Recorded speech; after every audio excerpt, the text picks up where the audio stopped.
Naniniwala po tayo na mas maganda pong ipaglalaban natin at idiin po natin yung kasalukuyang nangyayari po sa ating gobyerno na mabigyan na po ng peaceful at maayos na kasagutan sa mga divisions na nangyayari sa ating institusyon at sa pinaglalaban po nating korupsyon sa ating bayan. Isang buwan nang nagpapabalik-balik sa labas ng Senado ang grupo ni Leonin mula nang magpakita si Senator Ronald Bato de la Rosa noong May 11. Araw-araw silang nagtitipon, dala ang mga panawagang may kaugnayan sa kasalukuyang issue na kinahaharap ng bansa. Isa na rito ang nagpapatuloy na gulo sa mataas na kapulungan ng Kongreso.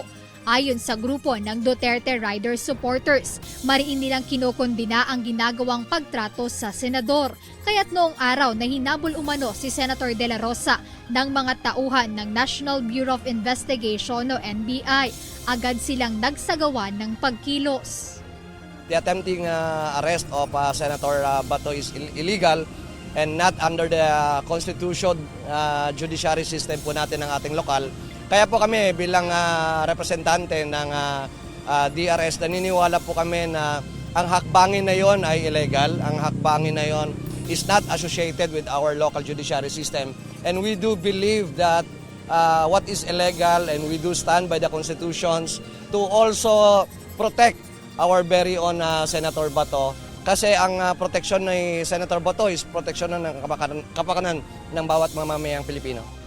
Ayon kay Onin, hindi sila aalis o titigil sa pagsasagawa ng programa araw-araw hanggat hindi natatapos ang problema ng bansa. Gaya na lamang ng iringan ng dalawang grupo ng mga senador, maging ang malawakang issue ng korupsyon. Well, hanggat nangangailangan yung ating sambayan ng Pilipino kasi we do not represent only our group. We represent to the entire community or the entire Filipino citizen na nananawagan para sa mga problema na kinakaharap ng ating bansa, lalong-lalo na sa ating ekonomiya. So kami lamang po ay naririto, kami lamang po ay nagre-representa sa kabuuang mga kababayan natin na hindi naman sila nakakadalo dito because of their respective works. Posible rin aniyang manatili na sila rito hanggang magsimula ang impeachment trial kay Vice President Sara Duterte bilang pagpapakita na rin ng suporta aniya sa pangalawang Pangulo. Dahil sa araw-araw na programa ng iba't ibang grupo sa labas ng Senado, hindi nawawala ang mga nagbabantay na mga tauhan ng Philippine National Police. Ayon kay National Capital Region Police Office Director Major General Anthony Aberin, malaya namang nakakapagpahayag ng saloobin ang mga magkikilos protesta sa lugar sa kabila ng kawalan ng permit ng mga ito.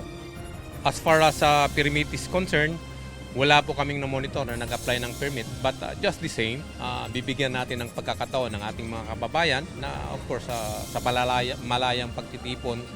And we will always observe maximum tolerance. Pababayaan natin sila. As long as wala naman silang nilalabag na batas, then let them express their what they want to happen. Ayon sa NCRPO, mahigit 1,000 polis ang ipinakalat sa paligid ng Senado upang tiyakin ang seguridad sa naturang institusyon. Bukod dito, nakataas na rin ang full alert status ng kapulisan simula ngayong araw hanggang bukas. Depende sa magiging takbo ng sitwasyon sa lugar. Samantalang nagpaabot naman ng garantiya ang mga grupong nagpoprotesta sa labas ng Senado na magiging maayos ang kanilang aktibidad. Giit nila, walang mangyayaring kaguluhan at layon lamang nilang magsagawa ng isang mapayapang pagtitipon at prayer vigil. Jedne Resina, UNTV News and Rescue. Diyos ang aming sandigan, serbisyo publiko ang aming pinahahalagahan.